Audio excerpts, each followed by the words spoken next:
Okay, എതിർ സ്ഥാനാർത്ഥി V Kunhikrishnan ഗുരുതരമായിട്ടുള്ള ചില ആരോപണങ്ങൾ ഉന്നയിച്ചിട്ടുണ്ട്. ഈ കണ്ടോത്തെ ഈ ബൂത്തിലടക്കം ഈ ഒരു സ്ത്രീ കള്ളവോട്ട് ചെയ്യാൻ വന്നപ്പോൾ പറഞ്ഞു വെച്ചു, അവരെ രക്ഷപ്പെടുത്താൻ പ്രിസൈഡിംഗ് ഓഫീസർ സഹായിച്ചു. കൂടാതെ കരിവെള്ളൂരിലടക്കം പല സ്ഥലങ്ങളിലും വ്യാപകമായിട്ട് കള്ളവോട്ട് നടന്നുവെന്നാണ് ഒരു ആരോപണം. ഈ മീഡിയാസ് ഉണ്ടാക്കുന്ന ഓരോ പ്രശ്നങ്ങളാണ് എന്ന് വേണമെങ്കിൽ പറയേണ്ടി വരും. നിങ്ങളിങ്ങനെ ഈ ചില ആളുകളുടെ മുമ്പിലേക്ക് ഇതിങ്ങനെ നീട്ടിവെച്ചു പറഞ്ഞാൽ അവർക്കൊന്നും പറയാതിരിക്കാൻ വേണ്ടി പറ്റില്ലല്ലോ.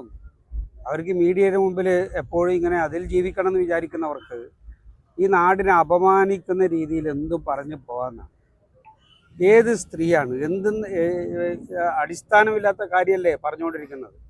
നിങ്ങൾ ഈ പയ്യന്നൂരിൽ എന്തൊക്കെ സംഭവങ്ങൾ ഈ ദിവസങ്ങളിൽ നടന്നു. CPM-ൻ്റെ പ്രധാനപ്പെട്ട ഓഫീസുകളിൽ പോലീസ് റെയ്ഡ് നടത്തി. ഈ പറഞ്ഞതിൻ്റെ പേരിൽ ചില വീടുകളിൽ പോയിട്ട് റെയ്ഡ് നടത്തി. ചില പ്രവർത്തകന്മാരുടെ സ്വകാര്യമായിട്ടുള്ള അവരുടെ ലാപ്ടോപ്പ് വരെ പോലീസ് പരിശോധിച്ചു. ഈ ആരോപണങ്ങളുടെ എല്ലാം പശ്ചാത്തലത്തിൽ എന്ത് കിട്ടി? എത്ര ദിവസമായി പയ്യന്നൂരിൽ ഇങ്ങനെ വ്യാജ വോട്ടാണ്, അല്ലെങ്കിൽ കാർഡുണ്ടാക്കുന്നു, കള്ള വോട്ട് ചെയ്യാൻ വേണ്ടി പോകുന്നു എന്ന് പറഞ്ഞ് നടക്കാൻ തുടങ്ങിയിട്ട്. ഇദ്ദേഹത്തിൻ്റെ കുടുംബത്തിലെ ആൾ പയ്യന്നൂർ മത്സരിച്ചിട്ടുണ്ടല്ലോ തെരഞ്ഞെടുപ്പിൽ. അപ്പോഴെങ്ങനെയാണ് വോട്ട് നടന്നത്? മാനസിക വിഭ്രാന്തി പിടിച്ചിട്ട് പലതും വിളിച്ചു പറയുമ്പോൾ അത് മാധ്യമങ്ങളുടെ മുഖ്യ വാർത്തയായിട്ട് വരുന്നതിൻ്റെ ഏറ്റവും വലിയ അപകടമാണ് നമ്മൾ കണ്ടുകൊണ്ടിരിക്കുന്ന പയ്യന്നൂരിൽ. ഞങ്ങളുടെ ഒരു വ്യാജ വോട്ടിൻ്റെ പിന്നാലെ പോകുന്നവരല്ല. ഈ പയ്യന്നൂർ എന്ന് പറഞ്ഞാൽ കേരളത്തിൽ ഇടതുപക്ഷത്തിൻ്റെ ഏറ്റവും ശക്തിയുള്ള കേന്ദ്രമാണ്. ഞങ്ങൾക്ക് ഇതാണ് പണി. ഈ നാട്ടിൽ ഓരോ വോട്ടറെയും അവർ വരുന്നതിന് വേണ്ടി അവരുടെ ലിസ്റ്റ് എടുത്ത് അവരുടെ വീടുകളിൽ പോയി ആളുകളെ കൂട്ടിക്കൊണ്ടുവന്ന് വോട്ട് ചെയ്യുന്നതിൽ വ്യാപൃതരായിട്ടുള്ളവരാണ് ഇടതുപക്ഷ ജനാധിപത്യ മുന്നണിയുടെ പ്രവർത്തകർ. അവർക്ക് ഇതല്ല പണി, ഈ പറയുന്നതല്ല പണി. പിന്നെ കരുവള്ളൂർ, വെള്ളൂർ, പിന്നെ എന്തിനാണോ സ്ഥാനാർത്ഥിയും ഏജന്റും ഇരിക്കുന്നത് ബൂത്തിൽ? നിങ്ങൾ എവിടെയെങ്കിലും ഒരു പരാതി കൊടുത്തോ? നിങ്ങൾ ഏജന്റുണ്ടല്ലോ അവിടെ, രാവിലെ മുതലേ ഇരിക്കുന്നില്ലേ? ആളുകളെ അവമാനിക്കല പയ്യന്നൂർക്കാരെ, ഈ നാട്ടുകാരെ. കരുവള്ളൂർ എന്ന് പറഞ്ഞാൽ രക്തസാക്ഷിയുടെ മണ്ണ. എന്ത് തോന്നിയവാസവും വിളിച്ചു പറയാൻ പറ്റില്ല കരുവള്ളൂരിനെ കുറിച്ചിട്ട്. അതിലേക്ക് വെള്ളൂർ പൊരുതി വന്നിട്ടുള്ള സ്ഥലം വെള്ളൂരിലെ ഇടതുപക്ഷ പ്രസ്ഥാനം. ഈ കണ്ടോത്ത് നിങ്ങളെല്ലാവരും അറിയണം, കണ്ടോത്ത് കമ്മ്യൂണിസ്റ്റ് പാർട്ടിയുടെ ആരൂഢ കേന്ദ്രങ്ങളിൽ ഒന്നാണ്. ഇവിടെ നിങ്ങൾ ഈ നാടിനെ മുഴുവനും ആക്ഷേപിക്കുകയും അവമാനിക്കുകയും ചെയ്യുന്ന രീതിയിൽ ഇങ്ങനെ പറയുമ്പോൾ മാധ്യമങ്ങൾ വെരിഫൈ ചെയ്യണം കാര്യങ്ങൾ. ഇത് കൊടുക്കുമ്പോൾ നിങ്ങൾ ചില ആളുകൾ നേരത്തെ ബ്രേക്കിംഗ് ന്യൂസ് കൊടുത്തുകൊണ്ടിരിക്കുന്നുണ്ട്. ഞങ്ങൾ അങ്ങ് ജോസിഗിരി ഏറ്റവും മലയുടെ മുകളിലായിരുന്നുണ്ടായിരുന്നു, ഞങ്ങളറിയില്ല. പിന്നീടാണ് ഞങ്ങൾ അവിടെ റേഞ്ച് വരെ ശരിക്കൂല. പിന്നീടാണ് ചില ആളുകൾ ഇങ്ങനെ ബ്രേക്കിംഗ് ന്യൂസൊക്കെ വന്നുകൊണ്ടിരിക്കുന്നു പറഞ്ഞു. ഒരാൾ വിളിച്ചു പറയുമ്പോൾ അതിങ്ങനെ വലിയ സംഭവമായിട്ട് കേരളം മുഴുവനും ചർച്ച ചെയ്യാൻ പാകത്തിലോ ലോകം മുഴുവനും കാണാൻ പാകത്തിലോ കൊടുക്കുക എന്ന് പറയുന്നത് ഒരു ശരിയായിട്ടുള്ള നിലയിലുള്ള ഒരു രീതിയല്ല എന്നുള്ളത് ആക്ഷേപമായിട്ട് തന്നെയാണ് ഉന്നയിക്കുന്നത്. അതുകൊണ്ട് വിഭ്രാന്തിയിൽ വീണ് കഴിഞ്ഞിട്ടുള്ള ചില ആളുകളെ നിങ്ങൾ വല്ലാത്ത രീതിയിലുള്ള അവസ്ഥയിലേക്ക് എത്തിക്കരുത്. ഇതൊന്നും ഇങ്ങനെ പ്രൊജക്റ്റ് ചെയ്ത് കൊണ്ടുപോകേണ്ട കാര്യമില്ല. നിങ്ങളെല്ലാവരും നിൽക്കുന്നത് കണ്ടോത്താണ്. ഈ നാടിനെയാണ് അവമാനിക്കുന്നത്. ഇവിടെ എന്ത് വ്യാജക്കാട്, എന്ത് കള്ളവോട്ട്, ആര് വോട്ട് ചെയ്യാൻ വേണ്ടി പോകുന്നു? പ്രിസൈഡിംഗ് ഓഫീസർ എന്ന് പറഞ്ഞാൽ എവിടുന്നോ വന്നിട്ടുള്ള ഒരാൾ, ഞങ്ങൾക്കറിയില്ല. ഞങ്ങൾക്ക് ചില അഭിപ്രായ വ്യത്യാസങ്ങളൊക്കെ അവരോട് പറഞ്ഞിട്ടുണ്ട് കാര്യങ്ങൾ. എന്താ അഭിപ്രായ വ്യത്യാസം? ഇപ്പോൾ BSFകാർ അങ്ങോട്ടേക്ക് സാധാരണ വോട്ടറെ കടന്നു. ഞങ്ങളുടെ ലോക്കൽ കമ്മിറ്റി സെക്രട്ടറിയുടെ മകൻ്റെ വോട്ട് വെള്ളൂരിൽ, ലോക്കൽ കമ്മിറ്റി സെക്രട്ടറി KV സുധാകരൻ്റെ മകൻ്റെ വോട്ട്, അവൻ എവിടുന്ന് ജോലി ചെയ്യുന്ന വന്നിട്ട് വോട്ട് ചെയ്യാൻ വേണ്ടി പോകുമ്പോൾ പറ്റില്ല എന്ന് BSFകാരനും ചില ആളുകളും ഉദ്യോഗസ്ഥന്മാരും പറയുന്നു. അവിടെ തർക്കം ഉണ്ടാവില്ലേ? യഥാർത്ഥ വോട്ട് ചെയ്യാൻ വേണ്ടി പോയിട്ട് ഒരു പെൺകുട്ടി വോട്ട് ചെയ്യാൻ വേണ്ടി പോയി. അവൾ ആകെ നിസ്സഹായമായിട്ട് നിലവിളിച്ചു നിന്നു കുറേ സമയം. യഥാർത്ഥ വോട്ടറാ. ഇതിങ്ങനെ ഇവരെന്തൊക്കെയോ പുകമറി ഉണ്ടാക്കിയിട്ട് യഥാർത്ഥ വോട്ടിങ്ങിനെ തടയാനും ഇടതുപക്ഷത്തിന് ഏതെങ്കിലും നിലക്ക് കുറച്ച് ബുദ്ധിമുട്ടുണ്ടാക്കാൻ പറ്റുമോ എന്നുള്ള ശ്രമമാണ്. ഒരു കാര്യം ഉറപ്പിച്ചോ നിങ്ങൾ, ഇത് ഇതുവരെ കാണാത്ത കനത്ത തോൽവി ഏറ്റുവാങ്ങാൻ വേണ്ടി പോകുന്നു പയ്യന്നൂരിൽ എന്നുള്ളതിൻ്റെ 1-ാം നമ്പർ തെളിവാണ് ഇപ്പോൾ വന്നുകൊണ്ടിരിക്കുന്നത്.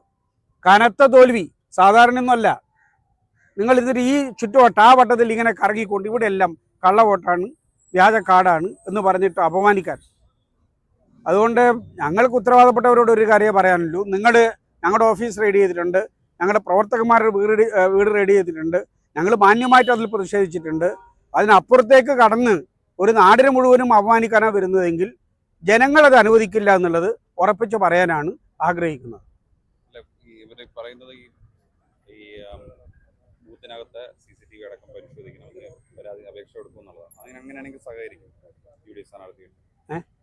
അവർ കള്ളവോട്ട് ചെയ്തു എന്ന് പറയുന്ന ബൂത്തുകളിലെ ദൃശ്യങ്ങൾ പരിശോധിക്കണമെന്നാണ് പറയുന്നത്. നിങ്ങൾ ഏതിൻ്റെ ആളാണ്? 24 ആദ്യം ഈ തെരഞ്ഞെടുപ്പ് നിയമങ്ങളും കാര്യങ്ങളും ഒന്ന് മനസ്സിലാക്കണം. നിങ്ങൾ പിന്നെ CCTV പരിശോധിക്കണം. CCTV ഇങ്ങനെ പരിശോധിക്കും ആരെങ്കിലും? എവിടെ പരാതി? അതെ, പരാതി കൊടുക്കുന്ന പറഞ്ഞത്. നിങ്ങൾ കൊടുത്തിട്ട് പറയുന്നത് നിങ്ങൾ പരാതി കൊടുക്കുന്നുണ്ടോ? പിന്നെ ആര്? അവൻ പറയുന്നതിനെല്ലാം മറുപടി പറയാൻ ആരുണ്ട് ഇവിടെ? ഞങ്ങളാ പറയണ മറുപടി? നിങ്ങൾ നിയമപരമായിട്ടൊരു നിയമപരമായിട്ടൊരു കാര്യത്തിന് ആരെങ്കിലും പോകുന്നുണ്ടെങ്കിൽ ഞങ്ങൾക്ക് എങ്ങനെയാണ് തടയാൻ പറ്റുക? തടസ്സം നിൽക്കാൻ പറ്റുക? ഞങ്ങൾക്കതാണ് ജോലി. എന്താ മാഡം പറയുന്നത്? എന്ത് പരിശോധിക്കട്ടെ? അവർക്ക് പരാതി ഉണ്ടെങ്കിൽ അവർ പരാതി കൊടുത്തിട്ട് അതാരും പരിഗണിക്കുന്നില്ലെങ്കിൽ അത് മറ്റൊരു കാര്യം. അത് ഔദ്യോഗികമായിട്ടുള്ള അല്ലെങ്കിൽ ഉദ്യോഗസ്ഥ തലത്തിലുള്ള ഒരു കാര്യമല്ലേ. അതിന് ഞങ്ങളെന്തിനാ മറുപടി പറയുന്നത്? നിങ്ങളെന്തിനാ ഞങ്ങൾ ഈ ഇതിൽ പ്രതികൂട്ട് നിർത്തി? ഈ നാട്ടുകാരെന്തിനാ പ്രതികൂട്ട് നിർത്തുന്നത്? നിയമാനുസൃതമായിട്ട് എന്തെങ്കിലും തെറ്റ് സംഭവിക്കുന്നുണ്ടെങ്കിൽ നിങ്ങളതിൽ പരാതി വിടുന്നുണ്ടെങ്കിൽ ആ പരാതി സ്വാഭാവികമായിട്ട് അവർ പരിഗണിക്കില്ല. ഞാനിപ്പോൾ മനസ്സിലാക്കിയത് പോലീസ് പിന്നെ SP എന്നല്ലേ, റൂറൽ SP തന്നെ പറഞ്ഞു ഒരു പരാതിയില്ല, ഇവിടെ ഒരു സംഭവമില്ല എന്ന്. ഞങ്ങൾ പറഞ്ഞിട്ടാ? നിങ്ങൾ മനസ്സിലാക്കേണ്ടത് പ്രിസൈഡിംഗ് ഓഫീസർ പരാതി കൊടുക്കുക. അവരുടെ മുമ്പിൽ എന്തെങ്കിലും കാര്യമുണ്ടെങ്കിൽ അവർ പരാതി കൊടുക്കുള്ളൂ. ഇങ്ങനെ പ്രിസൈഡിംഗ് ഓഫീസറോട് പോയിട്ട് ഒരാൾ പറയാണ് എന്നെ പരാതി കൊടുക്കുന്നു. പ്രിസൈഡിംഗ് ഓഫീസർ എങ്ങനെ പരാതി കൊടുക്കുക? അയാൾക്ക് അയാളുടെ ജോലി എന്നാ ID കാർഡ് നോക്കണം, വോട്ട് ഉണ്ടോയെന്ന് അതിന് നോക്കണം, വോട്ട് ചെയ്തിട്ടുണ്ടോ എന്ന് നോക്കണം, വോട്ട് ചെയ്യിപ്പിക്കണം. അതല്ലേ ജനാധിപത്യത്തിൻ്റെ രീതി? അതല്ലേ പ്രിസൈഡിംഗ് ഓഫീസർ ചെയ്യേണ്ടത്? പ്രിസൈഡിംഗ് ഓഫീസർ ഓരോ കേസ് വരുമ്പോൾ പരാതി എഴുതി കൊടുക്കില്ല പ്രിസൈഡിംഗ് ഓഫീസർക്ക്. അതാണ് ഞാൻ പറയുന്നത്. തെരഞ്ഞെടുപ്പിൻ്റെ നിയമങ്ങളും ചട്ടങ്ങളുമാകുമ്പോൾ ഈ നിലയിലാണോ കൈകാര്യം ചെയ്യുന്നത്? ഞങ്ങൾക്ക് ഇത് പിന്നെ നല്ലൊരു ഹാപ്പി ആയിട്ടുള്ളൊരു സംഗതിയാണ്. കാരണം ഒരു സ്ഥാനാർത്ഥി ഇങ്ങനെ വിരളി പിടിച്ചിട്ട് ഇങ്ങനെ ഓടിച്ചാടി പലയിടങ്ങളിൽ കള്ളവോട്ടാണെന്ന് പറയുമ്പോൾ മീഡിയാസൊക്കെ ഇവിടെ വന്ന് നിൽക്കുക എന്ന് പറയുന്നത് വളരെ വളരെ സന്തോഷം. പയ്യന്നൂരിന് കിട്ടുന്ന ഒരു അംഗീകാരമാണിത്. ഞങ്ങളല്ലതാ, ഞാൻ CPM ജില്ലാ സെക്രട്ടറി C സത്യപാലൻ, ഇതാ LDFിൻ്റെ മണ്ഡലം പിന്നെ ചെയർമാൻ V ബാലൻ. ഞങ്ങൾ 3 പേരും ഒരു വണ്ടിയിൽ ഏറെക്കുറെ ഈ പിന്നെ മണ്ഡലത്തിലെ 6 പഞ്ചായത്ത് ഒരു മുനിസിപ്പാലിറ്റിയിൽ പോയിട്ടാണ് വരുന്നത്. ഞങ്ങൾ 3 സെറ്റായിട്ട് ഇന്ന് ഇറങ്ങിയിട്ടാണ് എല്ലാ പിന്നെ ബൂത്തിലും ഞങ്ങൾ എത്തിയിട്ടുള്ളത്. ഒന്ന് ഞങ്ങളുടെ പിന്നെ കൺവീനറായിട്ടുള്ള P സന്തോഷം, മറ്റൊന്ന് സരി ശശിയും P ശശിധരനും ഉൾപ്പെടെയുള്ള പാർട്ടിയുടെ ജില്ലാ നേതാക്കന്മാർ പയ്യന്നൂരുള്ളവർ. എല്ലാ ബൂത്തിലും ഞങ്ങൾ പോയി, എവിടെയും പ്രശ്നമില്ല. UDFിൻ്റെ ആളുകൾ വന്നിട്ട് വോട്ട് ചെയ്യുന്നില്ലേ? എവിടെയെങ്കിലും ചാലഞ്ച് ചെയ്തോ? എവിടെയെങ്കിലും ഒരു വോട്ട് ഈ വോട്ട് പറ്റില്ല, ഇത് ചാലഞ്ച് ചെയ്തു ഞങ്ങളെന്ന് പറഞ്ഞിട്ട് 10 രൂപ മറ്റല്ലേ അടച്ചിട്ട് ചാലഞ്ച് ചെയ്തൂടെ? ഒന്നുമില്ല, നിങ്ങൾ അവിടെ ഒരു കഥഗതി കൊടുത്തിട്ട് ഈ വോട്ട് ശരിയല്ല എന്ന് പറഞ്ഞിട്ട് വല്ല സ്ഥലത്തും നടന്നു.